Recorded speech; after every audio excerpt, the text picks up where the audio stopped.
පපා නූල් අමුණා ගැනීම. නෑ පුතේ සාමාන්‍ය විදිහට කියන්නකෝ. ඒගොල්ලන්ට තේරෙන්න පොඩි අයට කියලා හිතාගෙන. කිතුල් ඉස්සෙල්ලා ගන්නෙ මොකද්ද අපි? කිතුල් පිත්තක්. කොහෙන්ද අපි? දෙකක්. කිතුල් පිටි දෙකක්. කොහෙන්ද අපි කිතුල් පිටි හොයාගන්නේ? කිතුල් පිටි දෙක වලක් තියෙනවා. සමහර වෙලවල. සමහර ගෙවල් වල කරන්නේ. ගෙවල් වලක් තියෙනවා. සමහර ගෙවල් වල. ඊට පස්සේ නූල් අමුණ ගන්න. කොහොමද අපි නූල් අමුණන්නේ? කුරුසෙඩේට තියලා නූල් අමුණ ගන්න එක වටේට.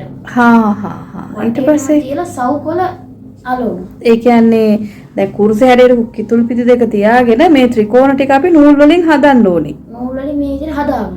ඊට පස්සේ සවුකොළ ගන්න. සවුකොළ අරගෙන පාප් හරි ගම් හරි ගන්න. පාප ගම් වෙනුවට පාප් හරි ගන්නවා. අරගෙන ඊට පස්සේ සවුකොළ අලවමු. අලවලා ඊට පස්සේ අර සරුංගලේ සවුකොළ ඉතුරු වෙනවනේ කියන්නේ. ඒකේ නමලා එක සමානව රැලි කපලා ඒක වටේට තව අලංකාර කරනවා. ඊට පස්සේ ඒකට නූල් පන්දුවක් අරගෙන සරුංගලේට මෙහෙම ගැට ගහලා කුලඟ යන වෙලාවට දුවන්න. කොහෙද තියාගෙන යවන්න පුළුවන් අපිට? වෙලේ කුඹුරේදී. කුඹුරේත් යවන්න පුළුවන්. තව නිවාස වල යවන්න බෑ, ගස් වල පැටලෙනවා. ඔව් ගොඩක් ගෙවල් තියෙන තැන් වල යවන්න බෑනේ. ඒතර බීච් එකෙත් යවන්න පුළුවන් නේ? බීච් එකේ යවන්න පුළුවන් අඩිය ෂුවර්. ඒකනේ. ඒක තමයි. අපි මේ පණිවිඩේ හැමෝටම කියමුනේ.